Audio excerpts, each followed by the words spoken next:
Voilà, donc le paysan que je suis va labourer un petit peu et puis mais paniquez pas parce que la, la préparation de la terre, c'est le meilleur moyen d'avoir une récolte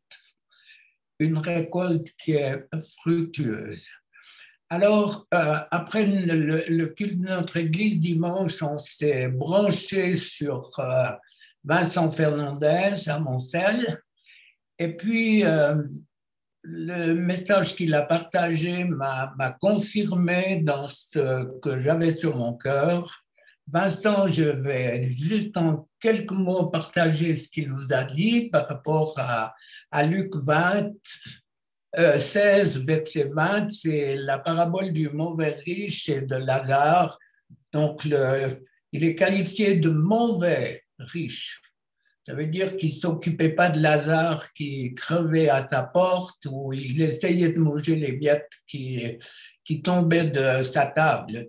Je ne veux pas allonger, mais Lazare, il a eu une vie misérable et puis quand il est mort, c'est impressionnant, il est porté par les anges dans le sein d'Abraham, tandis que le mauvais riche, il meurt et il se réveille en enfer. Et toc. Je, Ça fait plus de 40 ans, vous savez que je m'occupe des gens. J'ai souvent été interpellé par le peu de conviction euh, qu'ont les gens par rapport à l'éternité. Quand je leur pose la question, qu'est-ce qui se passe après la mort? Ben, ils bredouillent, ils essayent de trouver, je vais au ciel, mais je dis, mais les avions aussi sont dans le ciel. C'est quoi? J'essaie de les pousser dans leur retranchement. Et puis, ça bredouille. Alors, certains me disent au cimetière, j'ai dit, bon, ben d'accord, mais si c'est que ça, alors il faut plus respecter les lois, il faut faire n'importe quoi pour bien vivre, si ça s'arrête là. Alors, c'est vrai que la Bible va nous donner tellement de réponses. Euh, dans ce royaume des ténèbres ou dans l'enfer, pour reprendre, puisqu'il se réveille en enfer, il essaye de parlementer pour dire, mais j'ai plusieurs frères, il faudrait que quelqu'un d'entre les morts ressuscite pour aller leur témoigner. Et puis Jésus, enfin non, c'est Lazare, c'est dans le royaume des cieux, on dit, mais écoute, même, Abraham dit, mais même si quelqu'un d'entre les morts ressuscitait, il ne croirait pas. Donc là, on se heurte à une incrédulité qui est quasi omniprésente. Dans beaucoup d'églises, malheureusement, on est presque formé pour être incrédule.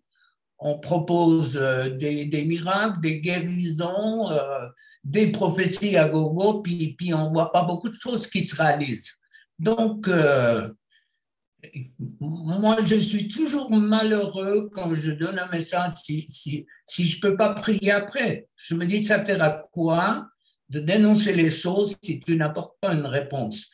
Donc, en entendant les choses répétitives, il y a quelque chose qui s'émousse en nous et puis de l'incrédulité qui va venir et puis on ne la voudrait pas, mais des fois, c'est un peu comme le brouillard ou la poussière du Sahara qui nous est tombée dessus il y a quelques semaines. Eh bien, les voitures, elles étaient sales, on ne le veut pas, mais on doit on doit la subir. Donc, nous, on est face à une poussière spirituelle et Dieu veut nous donner tout ce dont nous avons besoin pour qu'on puisse nous en défaire, nous nettoyer.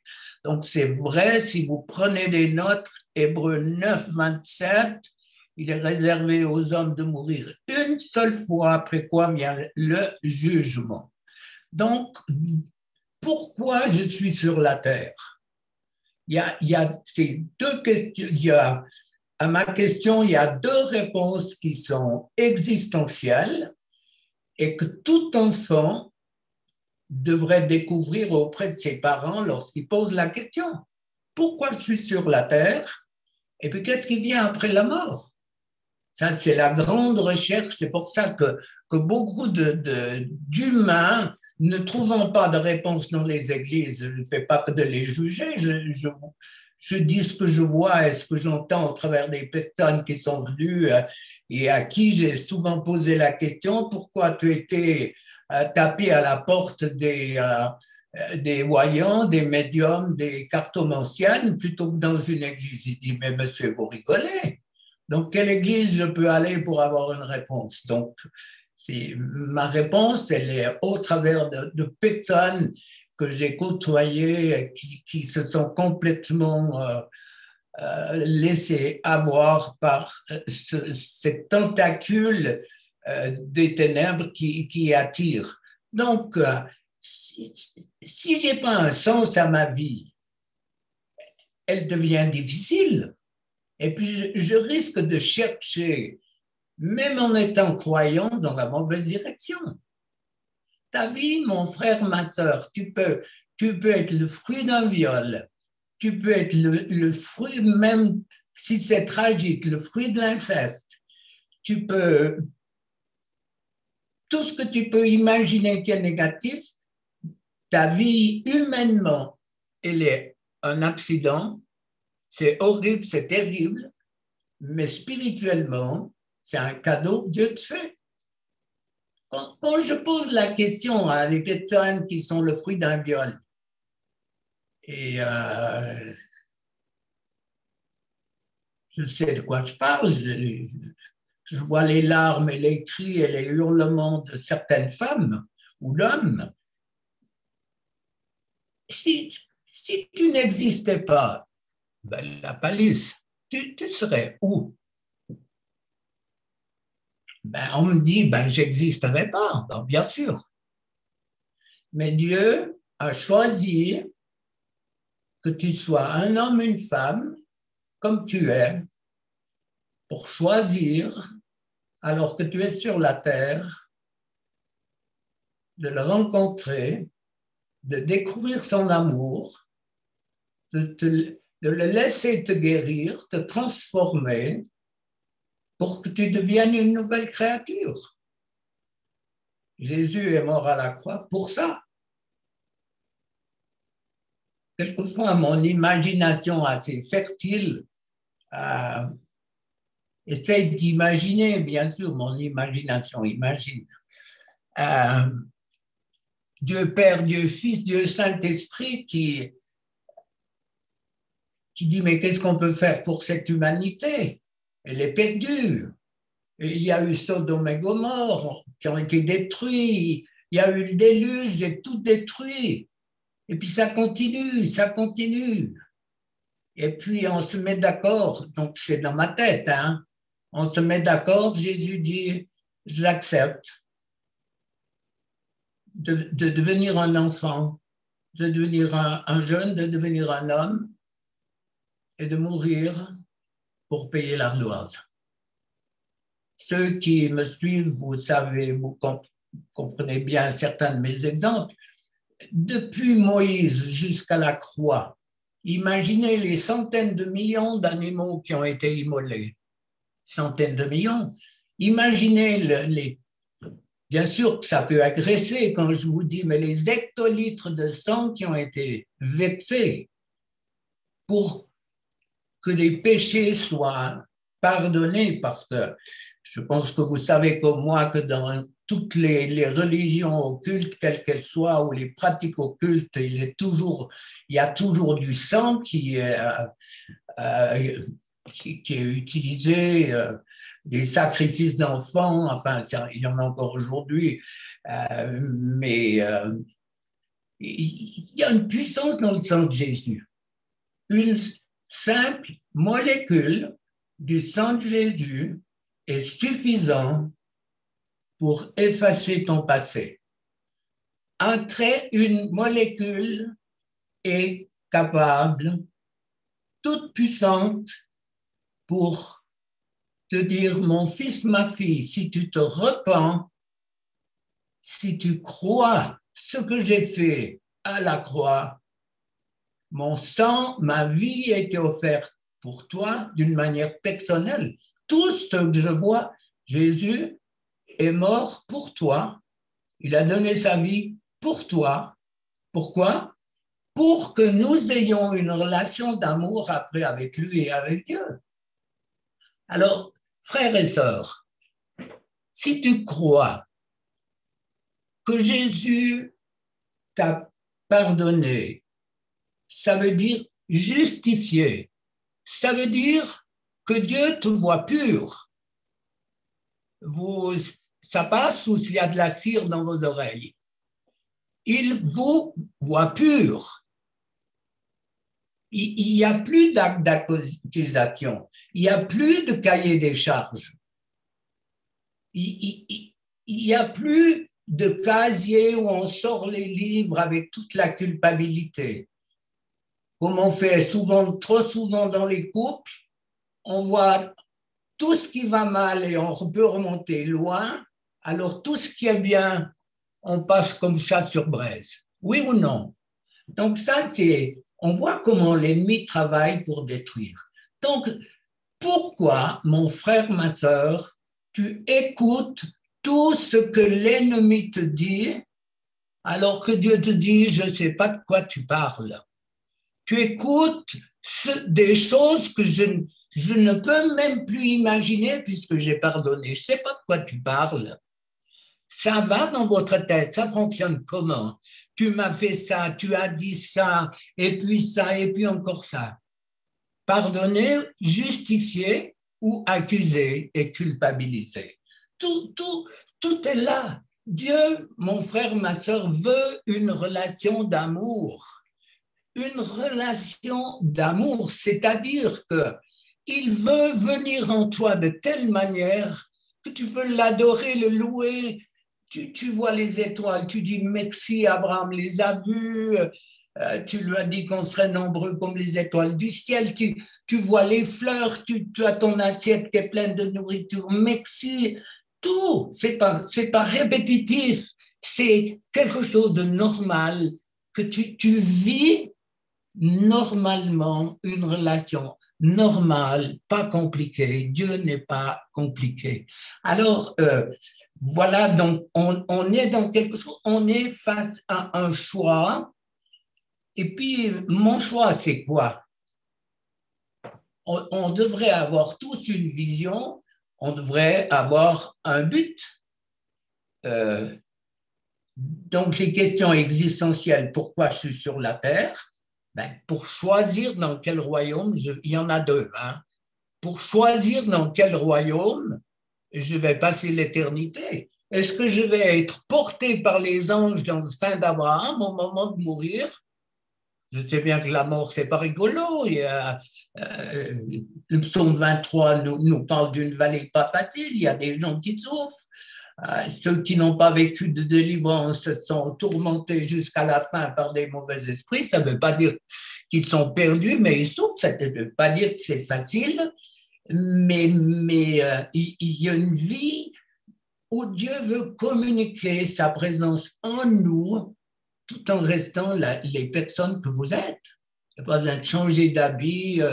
Moi, j'avais un ami pasteur qui est décédé maintenant. Il avait un tel respect, moi je le respectais aussi, mais il ne priait jamais sans avoir une cravate.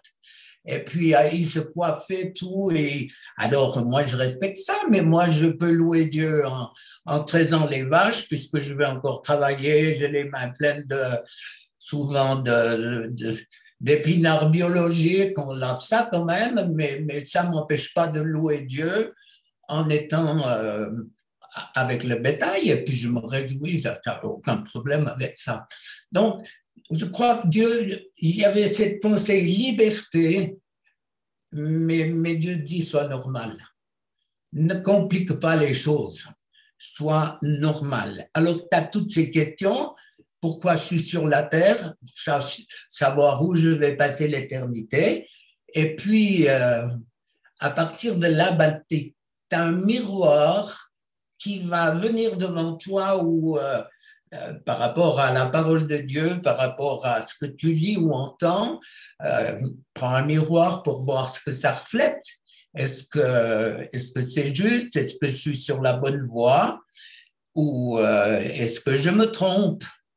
Alors, et puis l'autre question, ben, c'est de dire après la mort, voilà, je suis sur la terre, pour choisir où je vais passer l'éternité, et puis la manière dont je vais me comporter pendant toute ma vie, ou dès le moment où j'ai rencontré Dieu, et il faut pas comptabiliser ça de la mauvaise manière en disant ah ben, ceux qui sont convertis jeunes, ils auront beaucoup plus dans le royaume des cieux. Non, il ne faut pas calculer comme ça très tout faux.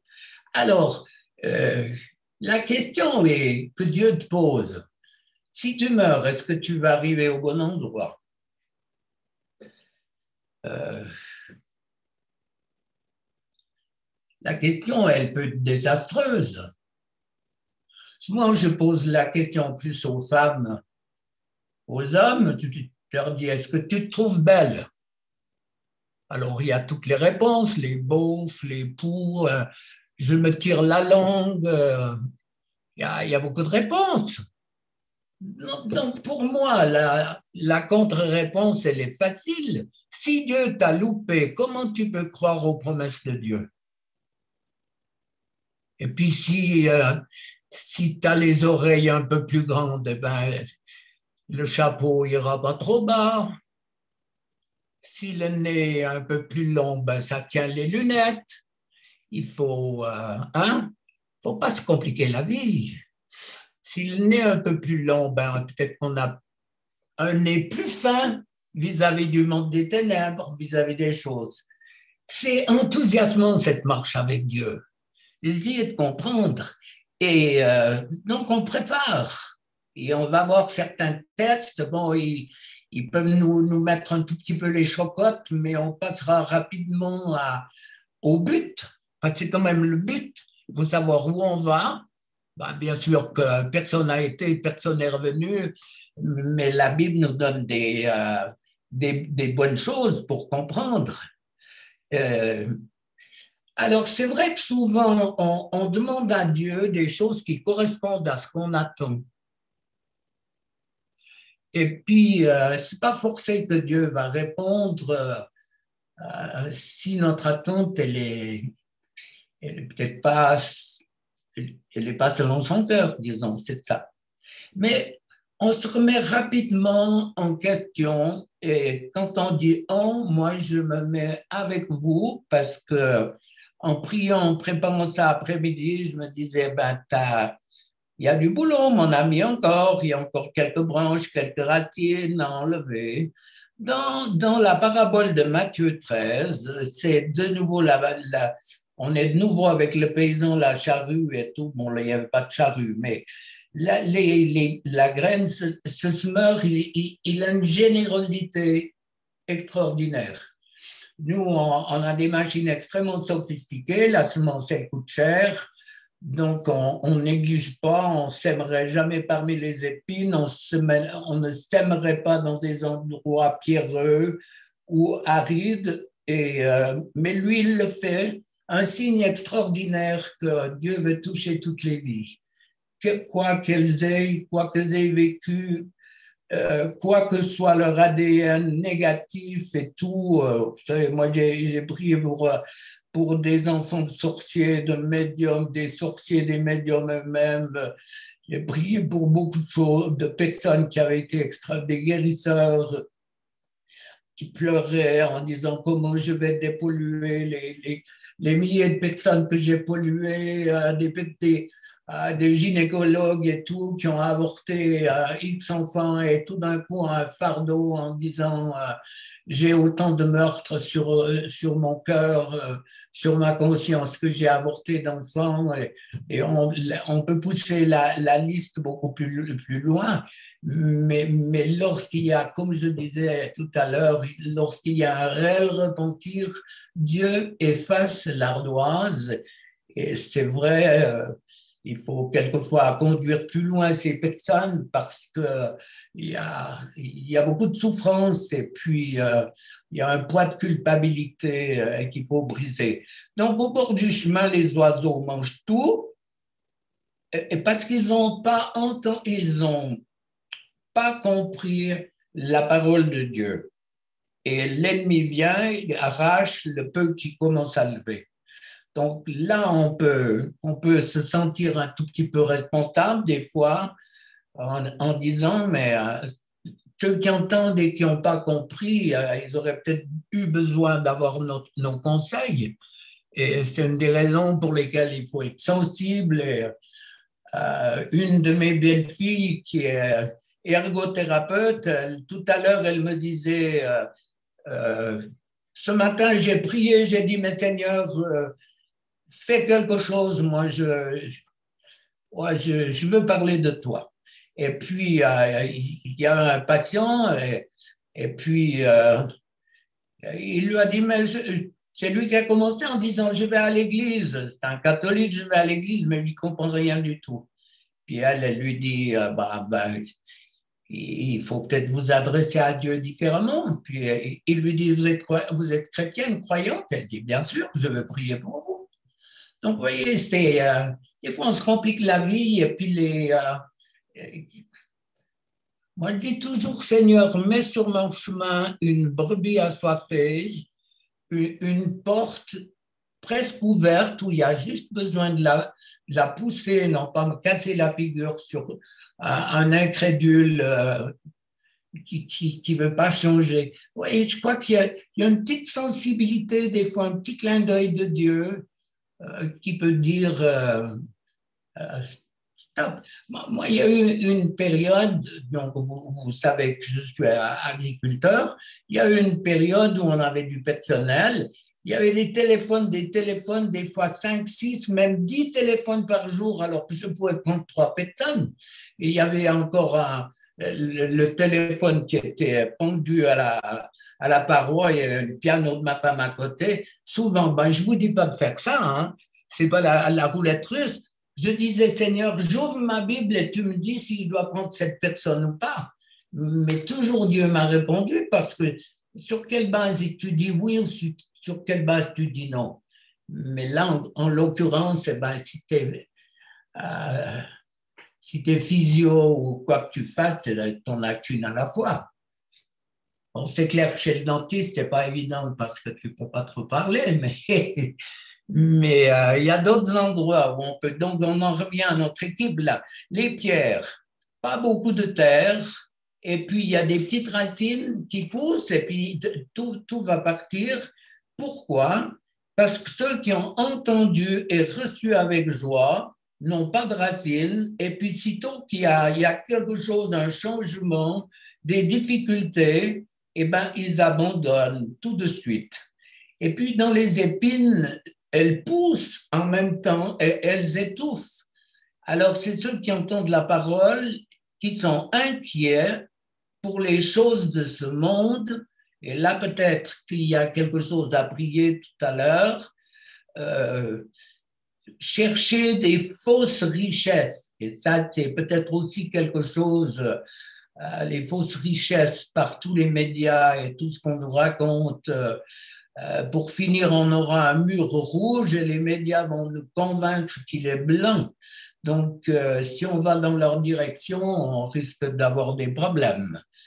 Et puis, ben, comme c'est étouffé, ça ne va rien produire. Alors, là, moi, je prierai ça tout à l'heure, les différents secteurs. Le, le problème, ce n'est pas ce qui te tourmente, parce que personne n'est coupable de ce qui nous arrive. Tu n'es pas coupable de ce que tes ancêtres, tes parents ont fait. Même jusqu'à un certain point, tu n'es même pas coupable. Je sais que ce que je vais dire, on m'a même mitraillé, mais je m'en fous. Tu n'es même pas coupable d'avoir fait des erreurs à cause des mauvais esprits qui t'ont poussé à faire des choses que tu ne voudrais pas. Moi, je suis convaincu qu'il y a nombre de suicidés qui ne voulaient pas le faire. J'en ai assez côtoyé des suicidaires. Et, mais à un moment, c'est comme si tu es sur une plaque de glace et que tu n'as plus le contrôle de ta machine. et puis tu pars dans les décors. Mais mon frère, ma soeur, tu es responsable de vouloir changer. Tu es responsable ce soir de faire un pas de plus pour dire plus jamais la vie que je mène. Je veux l'abondance, je veux une relation avec toi, je veux être connecté, je veux être moi-même, pas quelqu'un qui est défiguré au travers de ce qu'on dit de moi et que je crois faussement. Et on entre rapidement dans les promesses maintenant, où Jésus dit dans Jean 14, il y a plusieurs maisons dans la maison de mon Père.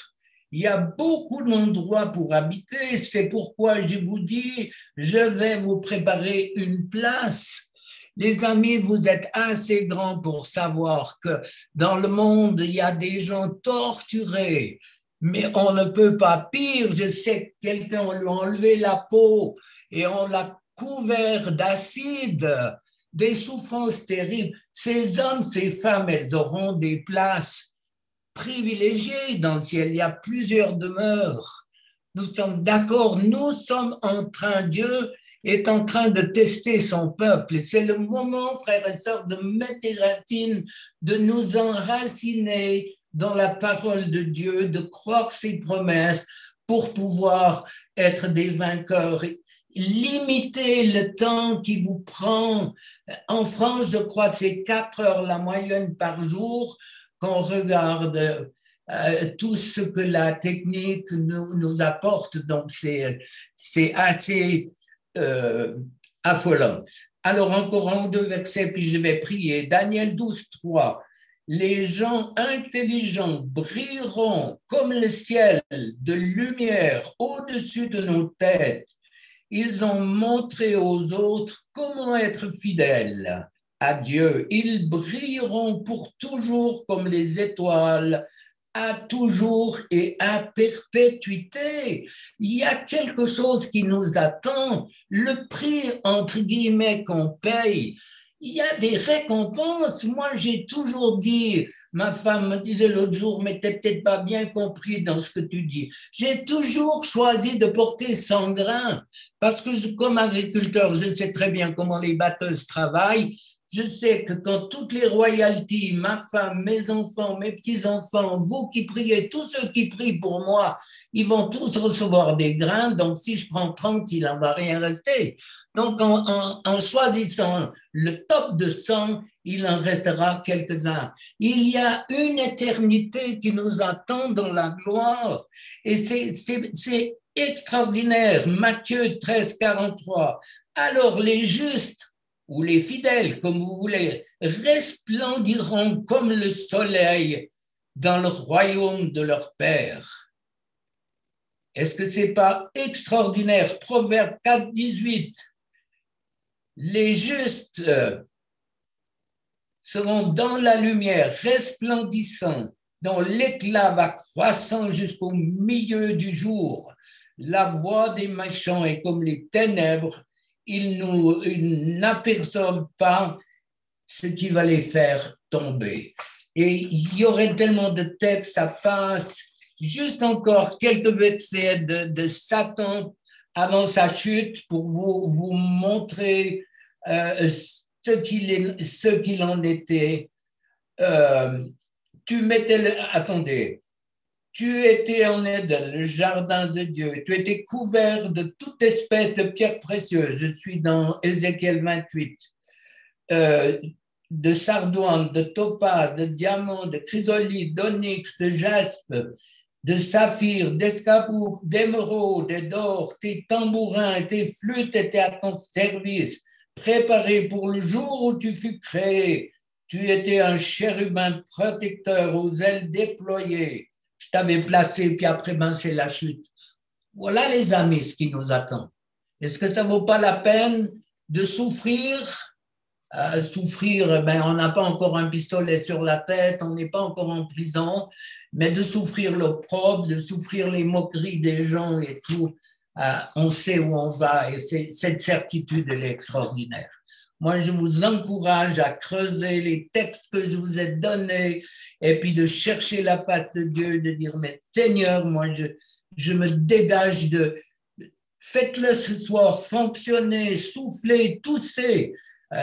Esprit en grec et en hébreu, c'est souffle. Donc, le meilleur moyen, si vous avez une miette de pain ou si vous avez de l'eau qui part dans la mauvaise direction, eh ben, on tousse pour sortir. Je me rappelle une fois, ben, il y a longtemps de ça, mon papa, il a failli mourir, il était maire. Il y a quelque chose, il s'est étranglé, un morceau qui était pris, il ne pouvait plus souffler, on voyait ses yeux exorbités, il appelait au secours et tout d'un coup, ça est parti. Mais les amis, faites sortir le rôle de la volonté est beaucoup plus important. Je vous ai dit que j'ai pris régulièrement pour des personnes, je leur dis faites ça, je ne les vois même pas, je suis au téléphone, je dis mais tu ne souffles pas, c'est rien. Mais maintenant, tous comme tu vas vomir et dans les minutes qui suivent, les délivrances se passent. Dieu veut que tu sois au top. Comme personne, Dieu veut que tu sois au top dans ton boulot, dans ton couple, dans ta famille. Soyons des exemples pour que le monde voit. Ça ne sert à rien de leur faire des conférences. C'est notre vécu qui est le témoignage que le Fils de Dieu règne dans nos vies et que le Dieu des cieux est notre Dieu, notre Seigneur et notre Maître. OK, vous êtes prêts pour la bagarre? Allez, moi, Jean, là, allez, ces esprits de Bretagne, il faut les esprits bretons. Tu as un baquet? Un bénitier? Non. Jésus, merci pour la joie de te connaître. Jamais, jamais, jamais, on ne te dira assez merci pour cette œuvre, ce choix. Aucun humain n'est capable de réaliser le choix que tu as fait alors que tu es dans la gloire, de devenir un homme, un enfant, de naître dans une étable, de fuir en Égypte. Et là, il y a de quoi traiter le rejet. Et pourtant, tu es ressorti vainqueur de toutes ces choses. Je te donne toute la gloire d'avoir accepté de mourir à la croix pour moi, pour nous, et de nous donner l'espérance d'une vie nouvelle. On a pu le voir que le mauvais riche s'est réveillé en enfer et c'était trop tard. Et, Seigneur, on veut trembler, non pas les porter, non pas nous culpabiliser, mais cette pensée de tous ceux qui, bien sûr, on ne peut pas les cataloguer parce qu'il y a toi qui sais ceux qui t'appartiennent, mais d'une manière générale, te dire, Seigneur, mais utilise-moi pour arracher à l'enfer quelques personnes pendant que je suis encore sur la terre. Jésus, merci pour ton œuvre, merci pour la puissance de ce sang, merci pour l'onction de puissance qui découle, qui amène à la vie, à la résurrection. Ennemi, tu as été dépouillé de ton pouvoir à la croix. Tu es lié dans le monde spirituel. Dieu m'a donné autorité sur ton royaume pour mes frères et sœurs qui me regardent ou m'écoutent. Dans la puissance de la croix, moi, je brise tes droits d'ancrage, quels qu'ils soient, que ce soit des alliances de sang des ancêtres, des pratiques occultes, toute la gamme des guérisseurs, des charlatans, des mangeurs d'âme, entre guillemets. Dieu m'a donné autorité sur ce royaume. Je brise tes droits, je lie ta puissance sur mes frères et sœurs. Et avec autorité, maintenant, je te chasse et tu sors, tu les lâches maintenant. Lâche. Tout ce qui est venu sur le fœtus doit partir. La colère de ta mère, la non-acceptation de la grossesse, la violence verbale, la méchanceté que tu as dû endurer à la maison, les coups, l'injustice, tout ce qui a marqué ton enfance, ces esprits sortent. Quand ça bouge, tous c'est des esprits, tous ça va partir. Tout ce qui t'a blessé, les esprits religieux, légalistes, il faut, tu dois, as-tu assez prié, as-tu assez fait ceci, tout ce légalisme, ces lois, alors qu'on voyait peut-être nos parents qui ne vivaient pas ce qu'ils demandaient de nous. Ces esprits sortent maintenant, tout ce qui te tourmente. Cet esprit rappelle à la mémoire, qui te dit toutes tes erreurs, alors que Dieu te dit, je ne sais pas de quoi tu parles. Ces esprits sortent maintenant. Allez-y, il y en a beaucoup en délivrance. Ça sort maintenant. Tu sors, ennemi, tu lâches le peuple de Dieu, lâche-les, lâche tout ce qui n'est pas de toi, tout ce qui n'est pas de Dieu, tu dois partir maintenant. Ces esprits qui vous tourmentent, la culpabilité, la honte, la confusion, mauvaise image que tu as de toi, la pensée je ne veux jamais y arriver, c'est que des échecs, échecs sentimentaux, échecs dans le travail, dans les études, échec sur échec. Moi, je prends autorité sur ces puissances qui déclenchent les échecs, échecs sentimentaux. Ces paroles de femmes, ça peut être vos ancêtres qui ont dit jamais je me marierai. Avec un bourreau, même le langage que j'entends, avec un salaud comme j'ai eu dans mon lit. Au nom de Jésus, encore cette musulmane l'autre jour qui me disait la désillusion que j'ai eue du mariage. Je n'ai pas posé de questions, bien sûr, en respectant ces personnes qui ont souffert, qui ont été utilisées. Ces esprits sortent maintenant. Tu sors tout ce que tu vois dans ton enfance, dans ta jeunesse, le mouton noir, tout celui pour qui on a tout mis sur ton dos, dans la famille. Peut-être que tu avais un frère, une sœur qui était brillant, compétent, sans travailler, faisait des bonnes notes, alors que toi, tu as bossé, et puis tu avais des notes inférieures. On disait, regarde ton frère, lui, ou ta sœur, il fait des bonnes notes. Alors ça, c'est au nom de Jésus, ces esprits de rejet de toi, peur d'être rejeté, sortez au nom de Jésus, rejet de toi, peur d'être rejeté, ces esprits doivent partir. Tout ce qui vous tourmente, esprit, la mauvaise image que tu as de toi, la peur de Dieu, peur de Dieu. Tu sors, la peur que Dieu te punisse.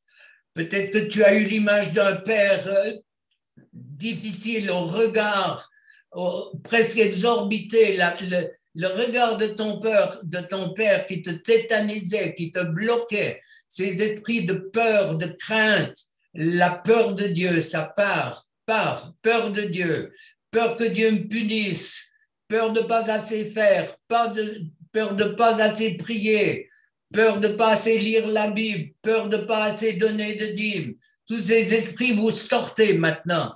Dieu s'intéresse à ton amour, à ton amour. Dieu s'intéresse à ton cœur. Il ne s'intéresse pas à la lecture que tu fais, au temps que tu pries, ou ce que tu donnes. Dieu s'intéresse à ton cœur pour t'aimer, avoir une relation d'amour. Et puis ensuite, on cherche dans la Bible tout ce qui va faciliter, nourrir ma relation d'amour. Et puis on donnera à l'œuvre parce qu'on l'aime, pas parce qu'on doit. Ça change tout. Ça change tout lorsqu'on fait et qu'on reçoit. On reçoit l'amour de Dieu. Mais des fois, je dis, Dieu, mais Dieu, je suis tellement indigne de recevoir ton amour. Et j'ai l'impression qu'il dit, mais j'ai choisi de t'aimer un point à la ligne, crois-le. Donc c'est ça. Est-ce que vous arrivez à croire que Dieu t'aime pour qui tu es?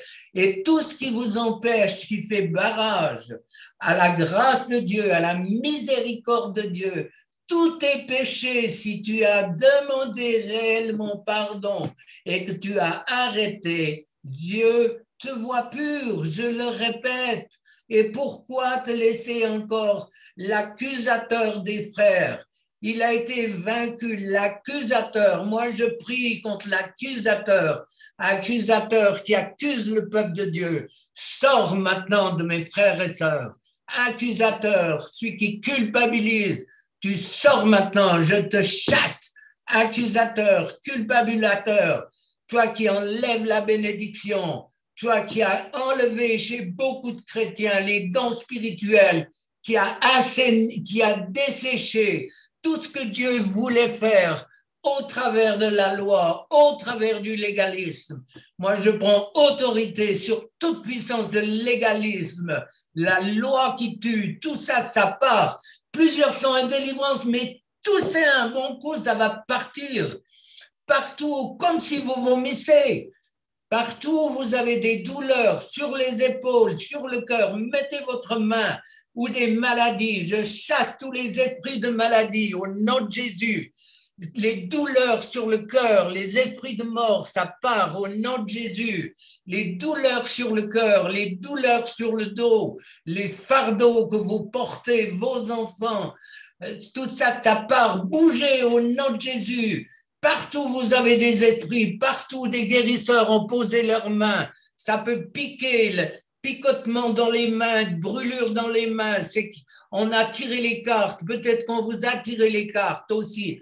Partout où vous avez quelque chose qui picote ou qui vous fait mal, c'est un esprit qui se manifeste. C'est pas, je vous touche pas, il n'y a rien. La distance, c'est pas la distance qui compte, c'est l'onction de Dieu. Les esprits de maladie, d'infirmité, déprime, peur de la déprime, peur de la maison psychiatrique, la peur de craquer, les pensées de suicide, tout ça, ça part au nom de Jésus. Ennemi, tu lâches, pensée de suicide, nullité, je suis nul, ça c'est la mort aussi. Je me marierai jamais, c'est la mort. Une femme là, elle m'a dit jamais, elle était liée par un homme qui lui a dit jamais tu trouveras quelqu'un qui t'aimera comme moi. On a brisé la malédiction. Une semaine après, elle est en contact avec un chrétien. Ça, c'est le Dieu que je connais. Croyez à l'impossible, croyez au mystère, à la puissance de Dieu, dans le nom de Jésus. Allez, on respire un coup, je prie encore 3-4 minutes, moi j'ai le temps, hein. Mais il faut être libre, arrêter de souffrir. Dis-toi, j'ai assez souffert, que ça entre, j'ai assez souffert, je veux que ça change. Jean Poinon qui est là, un verset biblique que j'ai donné à Besançon dans une réunion d'hommes d'affaires du plein évangile, il y a beaucoup de... Un verset, ça t'a complètement libéré. Jean, t'es d'accord? Tu dis oui? Lève la main. D'accord, c'est bon. Jean, une parole, un verset biblique, il l'a pris, il l'a cru, il a été libéré. Alors, vous avez bien respiré, on y va encore quelques minutes. Dieu est présent, le Saint-Esprit il veut ta peau dans dans le sens large du terme. Oh, les théologiens, les religieux, ils vont m'en vouloir si je dis que le Seigneur veut ta peau. L'ennemi veut ta peau, mais le Seigneur veut ton cœur. Alors, au nom de Jésus, tout ce qui fait obstacle à la délivrance, tout esprit méchant, impur, sortez au nom de Jésus. Quelques bons coups, là, et puis on vous laisse. Tout ce qui vous tourmente doit partir dans le nom puissant de Jésus. Merci pour la délivrance, merci pour l'onction. Tout esprit de maladie, d'infirmité, particulièrement, tous les problèmes psychosomatiques que vous avez dans l'âme, tout ce qui déclenche des maladies à partir de l'âme. Vous savez comme moi que quelqu'un amputé en dessous du genou peut avoir des douleurs terribles dans le talon qui n'existent plus depuis longtemps. Toutes ces maladies de l'âme qui sont venues peut-être au travers de pratiques occultes ou de certaines choses, toutes ces maladies de l'âme contre lesquelles vous luttez partent au nom de Jésus. Tout ce qui vous fait souffrir, qui vous accuse, qui vous culpabilise, ça doit partir au nom de Jésus. Merci parce que tu libères. Merci. Saint-Esprit, tu prends toute la place. Ça n'a pas de sens si l'ennemi part, que tu ne remplisses la maison. Seigneur, on a tous besoin d'être remplis de toi pour te louer, être remplis du Saint-Esprit, pour te louer, t'adorer en esprit et en vérité. Merci pour l'onction de guérison, ta puissance, que les hommes et les femmes puissent dire il y a eu un avant et un après, comme je l'ai vécu moi, malheureusement, à plus de 40 ans, j'ai dû attendre ce que certains vivent ce soir parce que j'ai cru les faux enseignements et j'ai dû tirer beaucoup d'années dans la souffrance, incompris avec des prières qui n'avaient aucun impact et qui ne changeaient rien. Alors que Dieu vous bénisse, vous encourage, soyez vraiment encouragés. Dieu a un projet pour chacun et chacune. Moi, je suis un agriculteur, un point à la ligne, fier de l'être. Et puis la nature me parle autant que la parole, puisque c'est le premier livre que Dieu a écrit. Avant les deux testaments, il a écrit la nature, il a écrit les fleurs, il a écrit les arbres, il a écrit la mer, les montagnes et tout. Et c'est ce Dieu-là qui t'aime et qui veut faire de toi quelqu'un de nouveau. Amen.